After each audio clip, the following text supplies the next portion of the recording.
মা বোনদের জীবনে সবচাইতে বড় দুঃখ কষ্টের পয়েন্ট হচ্ছে দুইটা।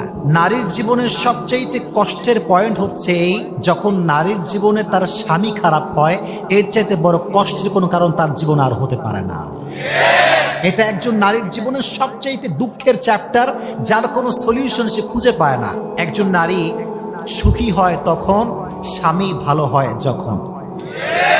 শ্বশুর খারাপ হোক ডাজন্ট ম্যাটার, শাশুড়ি খারাপ হোক ডাজন্ট ম্যাটার, ননদ খারাপ হোক ডাজন্ট ম্যাটার, যদি স্বামী ভালো হয়, দিন শেষে একজন নারী মাথা উঁচু করে সমাজের সামনে দাঁড়িয়ে যায়। আর যদি শ্বশুর শাশুড়ি সবাই ভালো হয়, ননদও ভালো, সবাই ভালো, কিন্তু স্বামী গাঁজাখোর, ওই মেয়ে কখনো মাথা উঁচু করে দাঁড়াতে পারে না। কারণ যার স্বামী খারাপ, তার জীবনটা একটা জাহান্নামের টুকরা হয়ে যায়। ঠিক কিনা বলেন? আর আমি দোয়া করি প্রত্যেকটা মা বোনের যে স্বামী রয়েছে, সমস্ত স্বামীকে তুমি হেদায়াত দান করে দাও, পড়না আমিন।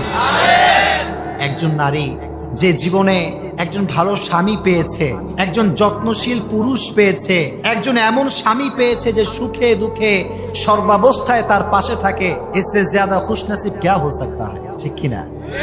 এর চাইতে সৌভাগ্যবানের বিষয়টা কি হতে পারে?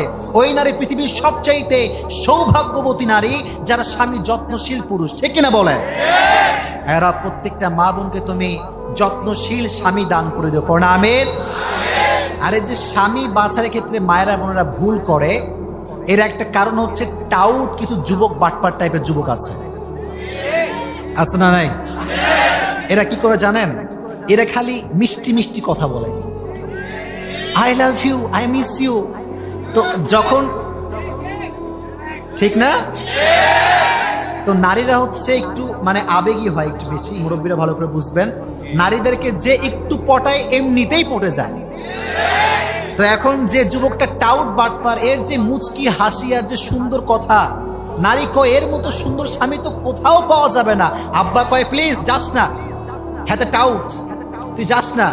মেয়ে বলে এরে বিয়ে না করলে গলায় ফাঁসি দিয়ে মরে যাবে। ওই যখন বিয়ে করে তখন বোঝে চরিত্রের অবস্থাটা আসলে কি।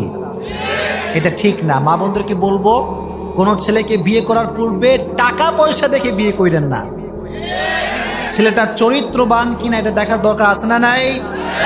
আল্লাহ প্রত্যেকটা বোনকে এই কথাগুলো বোঝার তৌফিক দান করুক, পড়না আমিন। তো নারীর জীবনের সবচেয়ে দুঃখের পয়েন্ট হচ্ছে স্বামী যখন খারাপ হয়। কে খারাপ হয়? স্বামী। 2 নাম্বার পয়েন্টটা হচ্ছে, একজন নারীর জীবনের সবচেয়ে দুঃখের চ্যাপ্টারটা হচ্ছে এই যে হাজারো নারীর স্বপ্নকে আমরা একটা বাক্য বলে পায়ের নিচে পদপৃষ্ট করে দিয়ে বলে যে এত কিছু করে কি হবে, তুমি তো একজন মেয়ে। কি কথাটা আছে না নাই? মেয়ে বলে যে আব্বা জীবনে ডাক্তার হতে চাই, অনেক বড় আমার স্বপ্ন। আব্বা বলে তুই মেয়ে মানুষ, তো ডাক্তারনি হয়ে কি হবে রে?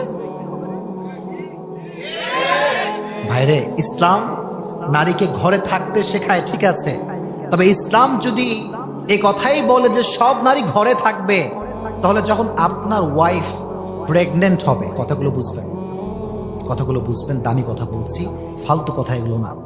আমি হুজুর, ফর এক্সাম্পল আমার ওয়াইফ প্রেগনেন্ট, আমি যখন কোনো হসপিটালে যাব, যদি সিজার করতে হয় বাই চান্স, একদম সিরিয়াস অবস্থা, ফর এক্সাম্পল বলছি, আমি একজন হুজুর মানুষ, আপনি একজন হুজুর মানুষ, আপনি কি কখনো আপনার স্ত্রীকে গায়রে মাহরাম পুরুষের হাতে তুলে দিতে পারবেন? তখন লাগবে একজন নারী ডাক্তার নিয়ে। ঠিক কিনা বলেন? লজিক সব জায়গায় দিবেন না। নারীদেরও স্বপ্ন পূরণ করার অধিকার একটা আছে না নাই? কোনো নারী যদি স্বপ্ন পূরণ করতে চায় হালাল ভাবে, ইসলামকে মেনে, আল্লাহর কসম কেউ তাকে বাধা দেওয়ার অধিকার রাখে না। এজন্য মা বোনদের স্বপ্নের দাম দিবেন। আল্লাহ তাআলা মা বোনদের জীবনে যে কষ্টগুলো আছে, প্রত্যেকটা কষ্ট দুঃখ দূর করে দিয়ে পুরো জীবনটাকে সুখময় করে দিক, পড়া আমিন।